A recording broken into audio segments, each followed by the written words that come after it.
this is a little bit scary to say and to post to the internet, and there's that little part of me that's like, you should just never post this. This should never see the light of day, because these are topics that people don't really touch on. It just feels sometimes. Okay, hello. My name's Tosin, if I haven't met you before, and I am the founder and lead designer at Atelier Tosin. This video is going to be all about my story, and so if this is the first you're ever seeing or hearing of me, or maybe if you have met me on a different social media platform but never really seen me talk face to face for this length of time, then this is the perfect place to start. Now, before I get into the story, I have a couple of confessions to make. The first is that this is the second time I'm actually recording this. The first time I did it, I forgot to plug in the mic, which is so embarrassing. And so I didn't record any audio. I talked for like 30 minutes. I thought I had completed this video, and I went to edit it and there was no sound. I felt like a complete fool, truly. Usually when I film videos, I have members of my team with me, and so they are the ones that like worry about the microphone and the camera setup and everything like that, and all I really need to do is sit down and speak. But with these more casual type of videos where it's just you and I've been trying to figure out how to do things myself, and so there's going to be a couple of bumps here and there. This is going to be a bit of a learning curve, but we're going to get through it together, and I thank you for your patience with me as I try to get my video quality to a decent level. And my second confession is that I am not at home. I am in Los Angeles right now on an academic work trip, and it is a rainy, cozy evening. Of course, I come to LA on like the 1 week every couple of years that the weather is kind of miserable, but I'm happy for y'all because I know that it's a drought here most of the time, which is actually just not a laughing matter. It's actually a real problem. So I'm happy that the city is getting water. Every other time I've come here, it's been sunny and beautiful. I just love LA. I love the West Coast. And so I'm completely okay with it being cozy and rainy. And I thought that now would be the perfect time for me to sit down and film this video. And it's also just such a beautiful space. I love this hotel room and I feel so blessed to get to stay here. So without further ado, let's get into this. I'm going to rewind all the way back to age 10, and that's where my story really starts. So imagine me sitting in a snowy, meager suburb just outside of Edmonton, Alberta. That's where I grew up.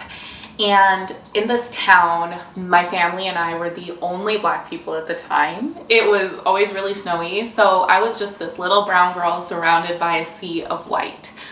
That context is relevant because I always felt like a bit of a misfit. My outside appearance did not flow well or harmonize with those of my peers in the town I was in, and so my instinct at first was to try to assimilate. I was trying to dim the parts of me that were different and really just be as much like my peers as I could be. Of course, that caused a little bit of conflict, not only internally inside me, but also with my family, because I would go home then and I was trying to act like my peers and talk like my peers and be like my peers.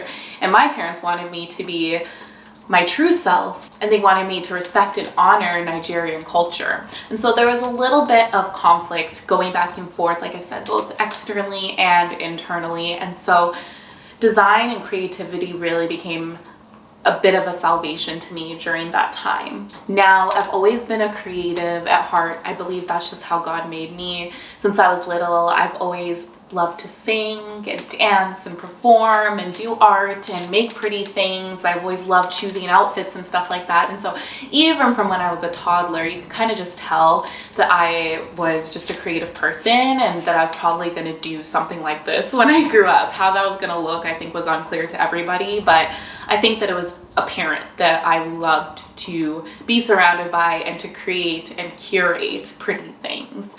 So again, I'm about 10 years old. I'm going through this internal conflict, and my parents had started to ask me what I might want to be when I grow up. Of course, it might have been a little bit early for that, but they were really wanting me to be intentional and guided with the classes that I was going to take as I went into junior high school and later high school, and of course in university. And we had a lot of options in our curriculum where we could take certain maths and sciences, like you could kind of choose between physics and biology and chemistry and things like that. So knowing at least what field you were going to go into would help you to be able to design a schooling experience that was going to perpetuate you towards your goals. So I go on my little HP computer and I Google, I am good at math and I'm good at art, what should I be? And architect came up. And so I wrote that down on a sticky note. I probably butchered the spelling, and I'm pretty sure I spelled architect with like a K or something like that. And I put that sticky note in my dad's office and I said, you know what, Dad, this is what I want to be when I grow up. And my parents approved. Before that all happened, I had already been swinging ideas by them. I was like, hey, maybe I want to be a mom or a singer or a kindergarten teacher. And if you know much about Nigerian parents, you would know that those careers weren't exactly in their buckets of what they would have deemed to be acceptable for me. They really wanted me. They were like, you know, if you want to be a teacher, then you should be like a university professor. If you want to be a mom, that's awesome, but you need to have some type of other professional career. Like, they really wanted me to be as academic as possible, no matter the route I took. And of course, these careers that I just listed are absolutely wonderful. This is just a cultural thing, or at least it was during that time and in my family, that these academic careers, like being a doctor, a lawyer, engineer, or an architect, are really what immigrant parents would have wanted for their children. And so architecture fell in the bucket of what my parents would have approved of, and it also fell in the bucket of something that interested me.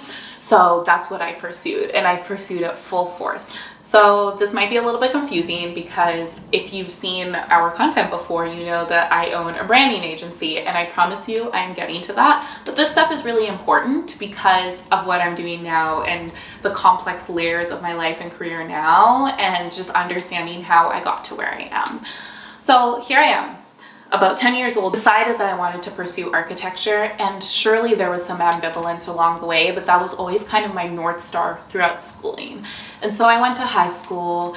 I did so much art, actually to the point that they created a new self-study course for me, and I just did 10 different art projects throughout the year. It was awesome. It was self-guided, and I went off to university and I continued that study. My first 2 years of university, I went to University of British Columbia in Vancouver. So I had moved over a province at that point. I studied visual arts and I focused in contemporary art. So I really learned the basics of drawing, of painting, of sculpture. And then I started to learn and get into the Adobe Creative Suite and learn a little bit about Photoshop and Illustrator and things like that. I learned color and composition and just how to make things look beautiful from a technical standpoint and also from an intuitive standpoint. Now, the intuitive is something that I've always just naturally had. I've always been naturally inclined to beauty and had this ability to create beautiful things, but having that technical knowledge and education really helped to sharpen and focus my skills. It helped me to put language behind things. It helped me to understand why I was drawn, and humans in general are drawn to certain visuals, and why others might repel us or just not connect or not resonate with certain people. And that training, I think, was really integral to the work I do now. But I still had this focus of becoming an architect. So I applied to this program called Bachelor's of Environmental Design. And at that time, the degree only began in your third year. You would have to do the first 2 years studying whatever else. A lot of people studied engineering or arts, like just general arts, kind of more the humanities. Some people studied geology, some people were in the sciences. It was a really mixed bag. I personally did visual arts, and then you apply into that program in your second year, and it was very competitive. There's only 30 people who were able to get in, and so it was like a grind for me. Like, I would walk to the University of British Columbia library, one of the libraries we had, and I would, after class, I remember that the semester that I was really building my application for that, I had a class that ended at about 6 p.m. And so after that lecture, I would book it. I would power walk to that library because there was only like 5 or 6 Mac computers, and the Mac computers were equipped with the Adobe Creative Suite. I did not have money at that time or access to the Adobe Creative Suite or even a laptop powerful enough, I think, to power the programs. And it was really important to me that my portfolio be really wonderfully done, so I wanted the functionality that InDesign and Photoshop and things like that would afford me. And so I would walk so fast to that library so that I could get one of the Mac computers and I would be able to work on my portfolio in InDesign, and I would stay on those computers until the library closed every single night at 11 p.m. And that was my routine for about 3 months, and I obsessed over and perfected my portfolio and my resume, and I made sure everything was beautifully designed, and even my essays and things like that, I laid them out on a sheet of paper and I made sure everything was really clean. I used the same shade of gray across all my materials and used the same font, and just obsessed the way that I do over these things. And I built a portfolio. I guess it was compelling enough, and it got me into the program. So in that program, we were able to do studios, and we did studios in landscape architecture, in industrial design, in architecture, in urban design. And so I really got this large breadth of knowledge of spatial and environmental design. It was wonderful. It was really hard work, and it prepared me well for architecture school and prepared me well for the work that I'm doing now, though I didn't know that that's where that was leading me. After I completed that, I went straight through and applied for a Master's of Architecture program. I applied to several schools, 6 schools in particular, and I will name all of them because why not? I applied to Harvard, Columbia, Yale, SCI-Arc, University of British Columbia, and University of Toronto. If you are familiar with the architecture world, then you probably know all those schools. And if you're not, you probably still know most of those schools, except for maybe SCI-Arc, which is a school here in LA. It's on the east side of LA. And it's pretty prestigious within the architecture world. I would say they do really awesome work. It's very imaginative. Sometimes it's unpragmatic, but I don't think that that's what they're going for. They're really trying to explore formalism and just like interesting shapes and innovative design. And so that was one of the schools I applied to. On the other hand, schools like Harvard and Yale, of course there's imaginative work being produced at those schools, but they maybe are a little bit more research heavy and a little bit more pragmatic. And then there's University of Toronto and University of British Columbia, which I would place closer in pedagogy to Harvard and Yale. Oh, I missed a school. I also applied to Columbia University in New York, sorry. I would put, U of T and UBC on the spectrum closer to Harvard and Yale, and maybe Columbia would be somewhere in the middle. And so I talk about all these schools' pedagogies because I got into all of them. And I say that not to brag, because it isn't even a brag. I don't actually consider myself that smart of a person, or really even that talented of a person. Maybe I think I have a bit of gifting in creating and seeing and noticing and curating beauty. But apart from that, like, I'm not, this super brilliant person who always got great marks just effortlessly and things like that. I do believe I'm intelligent, but I think more than that, I've just always worked really hard and been really obsessive, and maybe had a gift in curating my image. So what we know now is personal branding. And I think that getting into those schools, it was a really great confidence boost for me. And it also felt like a sign from God, where I was like, okay, I am definitely called to, first of all, continue my education, because I considered, after I finished my degree, my bachelor's degree, just stopping there. I had a really awesome friend group in Vancouver, and I was like, oh, I don't want to leave this community I've built. Do I really want to do more school? And so I just applied to all these schools. All these schools were really great, and I honestly was not sure that I would get into any of them. I was pretty confident I would get into my alma mater, UBC, because I knew a lot of the faculty there, but other than that, I was like, these are pretty impressive schools, they're pretty hard to get into, so I don't know if I'll get into any of them. But if I don't, then that's a sign, and I'll take it as a sign, and maybe I'll take a year off or two. Or maybe I won't continue schooling. But because I got into them, it felt like God just really saying to me, like, no, go do this. go to one of these great schools. And so I did, and it made sense financially. I was blessed enough to get like good enough financial aid packages, and I continued this journey of wanting to become an architect. And I ended up going to Harvard. Choosing which school I went to was a whole different story. It required a lot of self-trust, and this was like February 2020, and so if you know anything about that era, you know the whole world was shutting down, so there was no option of me going to visit the schools in person or anything like that. There was a lot of the cities and campuses that I had not been to at all, or the last time I went was when I was like a child, and so I just didn't understand the vibe.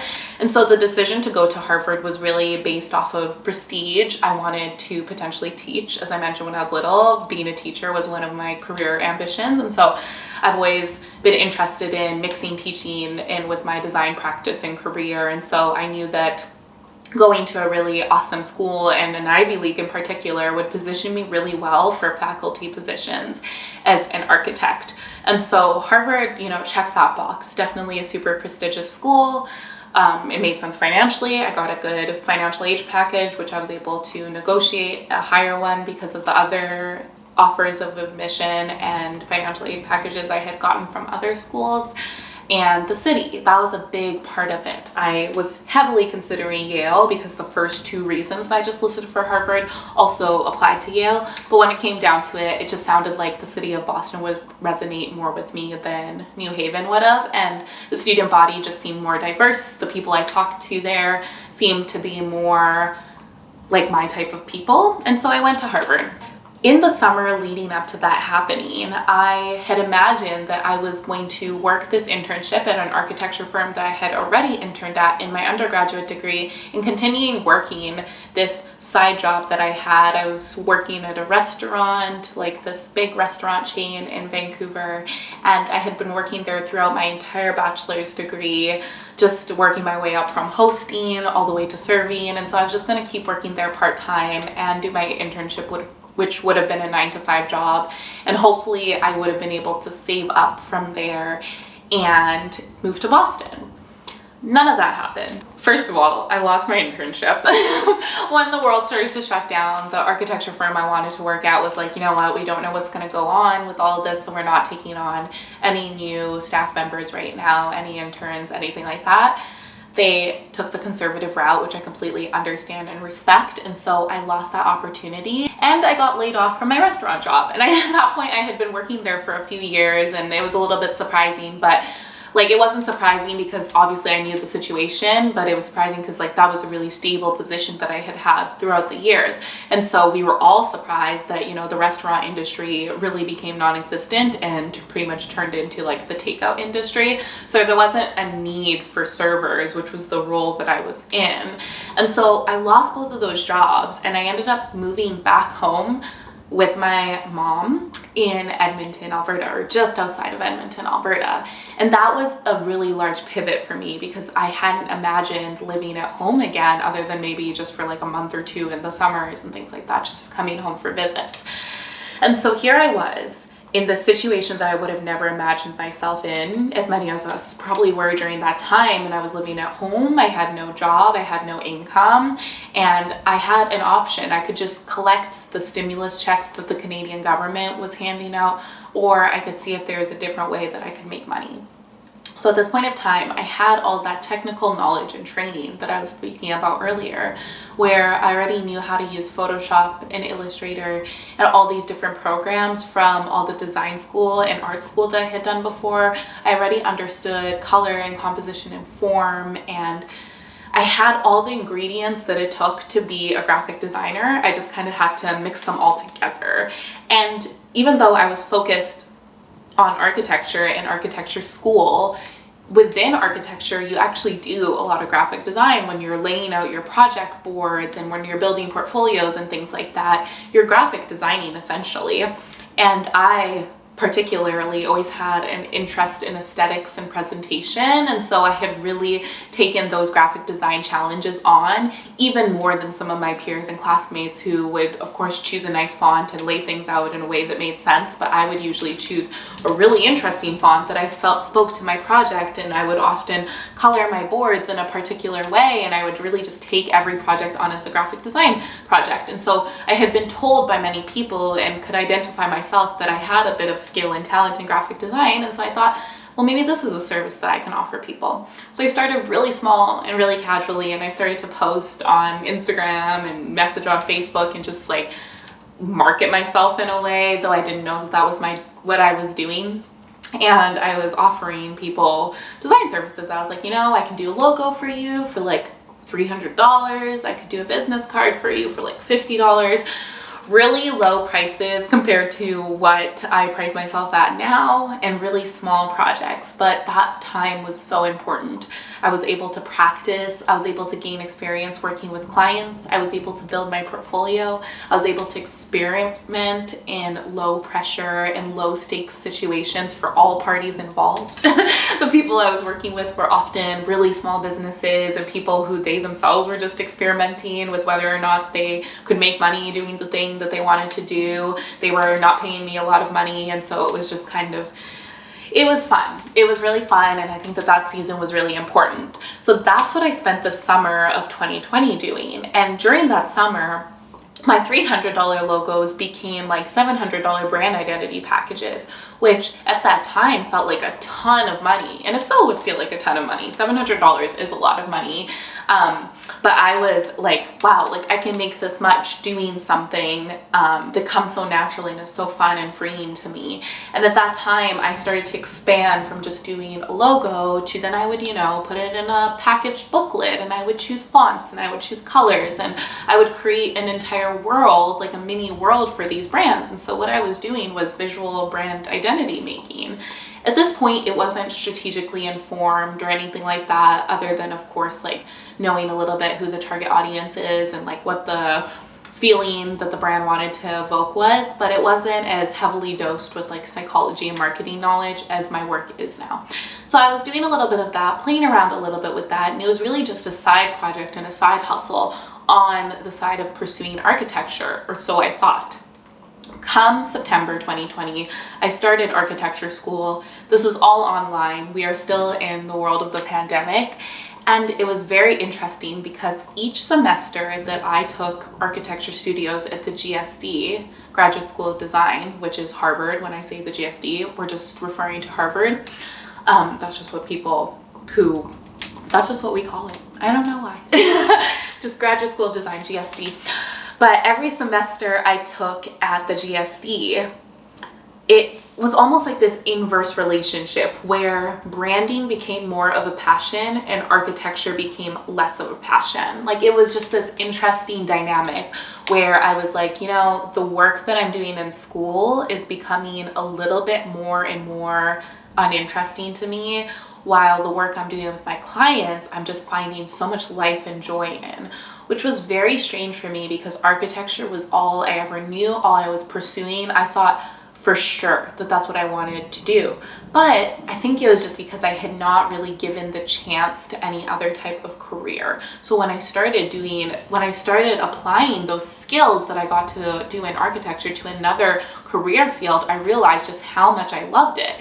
And of course it's the same things. And so I think I still would have been happy even if I had never discovered this and I had gone and become an architect, because I still would have been performing some similar design actions. I think I would have still loved that career, but there's a big part of it that I don't love that does not exist in branding. So as I started to discover this, by the time I got to in-person Harvard, when I finally was able to move to Cambridge in 2021, I had already kind of known that like, hey, I don't even know anymore. It was becoming really muddy. I was like, I don't know if I want to become an architect anymore. But I'm pretty deep into this degree right now, so I should just get it. And, I also was still unsure if branding was a viable career option for me. So I started to mix in other types of classes. I started to take like product design classes, storefront design classes. I started to take classes at MIT Sloan School of Management. So I cross-registered there as a student, and I learned the basics of consumer behavior, behavioral economics, marketing, innovations, entrepreneurship, business leadership, management, all those things. And I got to meet really awesome people and expose myself to different groups and ideas and concepts and theories that I didn't know before. And I think that work I did gave me really interesting perspective on design that a lot of creatives don't have, because a lot of times as creatives we just focus so much on our craft. And I think that's super important. Like, your craft needs to be really good, but oftentimes we're not as exposed to the business side of things. With that new knowledge that I had gotten from the classes I was taking, and also just getting to work with a lot of small business owners and build what I was doing, and I didn't really know it at the time, build a little small business of my own, I was able to kind of like put on steroids the knowledge of business ownership. A lot of people would learn how to run a business by running their own, and it might take them like 10 years to gain some of the insight and knowledge and experience. And I was able to kind of speed up that process a little bit because I was seeing it done over and over and over again with all of my different clients in all of these different fields. I was also doing it myself, and on top of it, I was learning it in school. My mom was the first person who told me right before I moved out of her house, finally, again, to Boston. She was like, I am so proud of how entrepreneurial you've become. Like, you really took this time and you built a business. And she was the first person to say that to me. And I was like, thanks. And then, but your mom will say a lot of kind things to you. And so that sat in a special place in my heart, but I still didn't really have the confidence to say that to other people until other people started saying that to me. And we're like, oh, Tosin owns a company. Tosin owns a business. Like, yeah, Tosin, like she's the founder of this thing. Or people would ask me, like, how's your design practice going? Like, how's your company going? And like, those words just sounded so big and scary. But I think after hearing it enough times, I started to like step into that power and own it a little bit. And I think that mindset shift unlocked a lot for me. And a lot of my own personal business growth, I think, was just mindset shifts. As I said before, I started out doing logos for like $300, and then, I was doing brand identity packages for like $700. And then it came a point where I was like so busy. And at this point I had a design assistant, Anjay. He's awesome. And you've probably seen him before if you follow me on anything, or if you've ever worked with me or anything like that. He is definitely my right-hand man. Still, the demand was just so much that I was spread so thin, and I was like, I can't take on, or we can't take on, at this point it was a we, can't take on as many projects. And so, basic economics, the demand was too high and the supply was low. And so what did I do? I raised the prices.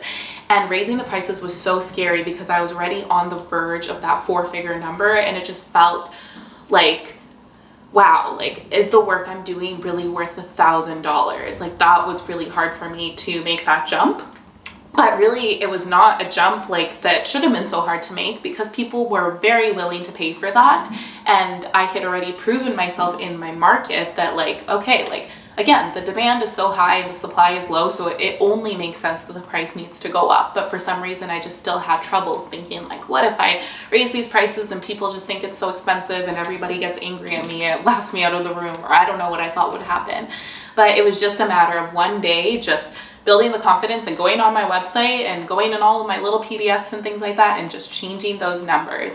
And surprise, surprise, my client well did not dry up. If anything, it grew.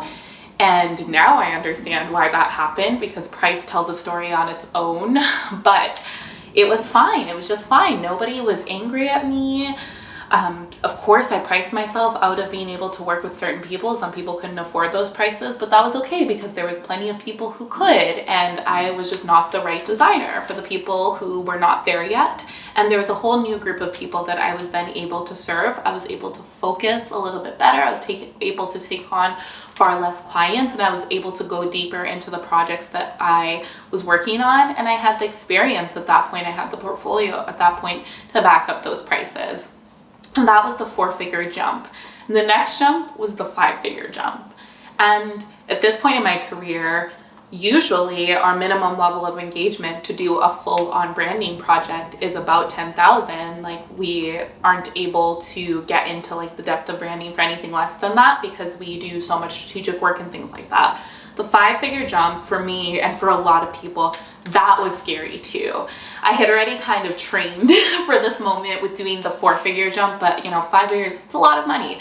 And that is at the point where, there are going to be people who push back and are like, wow, this pricing is ridiculous and things like that. And so I'm glad that I kind of did the self-work before that to get to this point, because now when I get on calls and things like that, I just feel so confident about pricing myself the way that I price myself. And understanding that it's just about finding the people who you are right for, finding the people who those prices make sense for, finding the projects that aligns with, and those people are happy to pay those prices. And again, it allows for so much. It allows for us to contract on the best people for that project. It allows for us to get really deep into the strategic work. It allows for us to get deep and understand somebody's business and to actually create visuals and strategies that are going to allow the business owners and the C-suite workers that we collaborate with to hit the key performance indicators that they want to, right? Because when somebody comes to you and they say, can you design a campaign for us? What their goal isn't to get a pretty graphic, even though it might seem like that on the surface. Their goal might be to increase their revenue. Their goal might be to increase awareness. Their goal might be to get a certain target audience to connect better with their brand. And that's just, a few things. Their goal might be something about advocacy or equity or justice. Like, there's so many different things that they might be trying to get at. And I think just like starting to understand that, and then having the knowledge of human behavior and psychology and marketing to be able to actually craft our graphic design in order to get them closer to those goals in a really feasible way is just like such a special process that just takes so much time and so much focus that we aren't able to lower our prices any more than we are without starting to have some areas of our process suffer. So that's kind of how we got to the numbers that we're at now.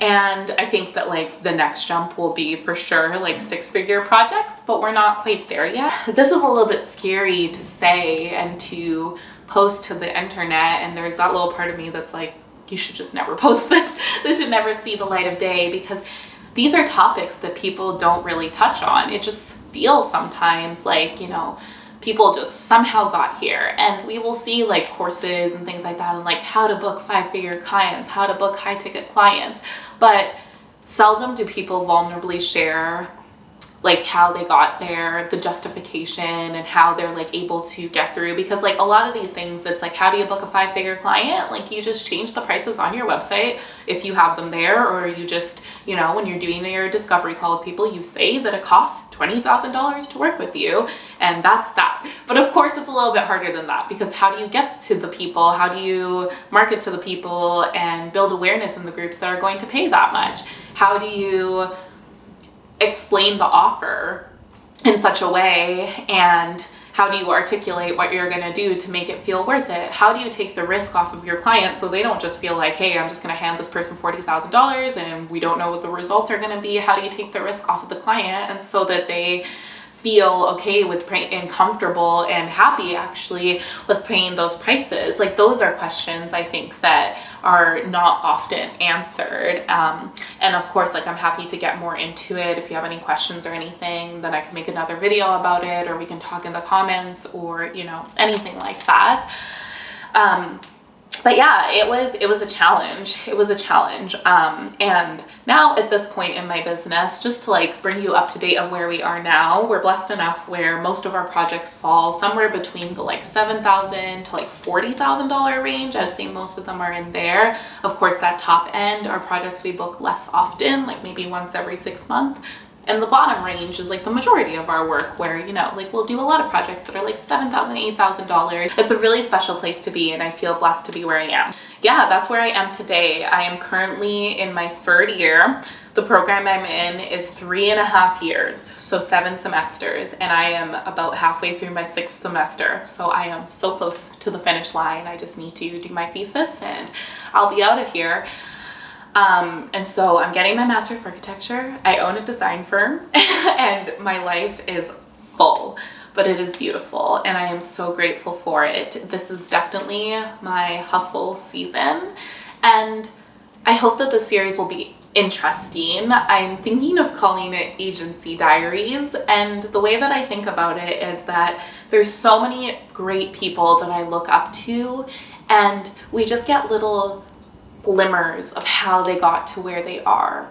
Sometimes, you know, we'll listen to like an interview that they've done on like a podcast or a talk show or whatever, and we can hear their come up story, or, you know, maybe they'll say in a caption or something like that, something about how they were before they were who they were. That was a lot of the word were. But you understand what I mean, I hope.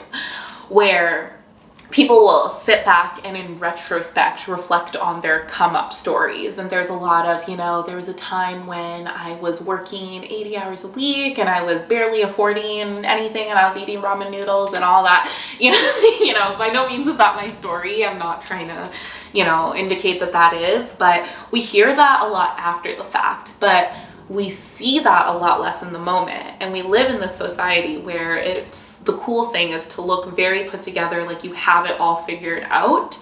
And so I hope that my vulnerability will be helpful to somebody. I'm going to stop rambling now because something about me is I'm an introvert. I have been socializing all day long, and this feels really social too, so I've been talking a lot. So I think that it's time for me to get cozy in my hotel room bed and watch a movie on the hotel room TV. If you have any thoughts, please feel free to leave a comment or send me a message on our studio Instagram account. It will get to me, or on my personal Instagram account. All these things will be linked in the description box. Thank you for watching. Bye.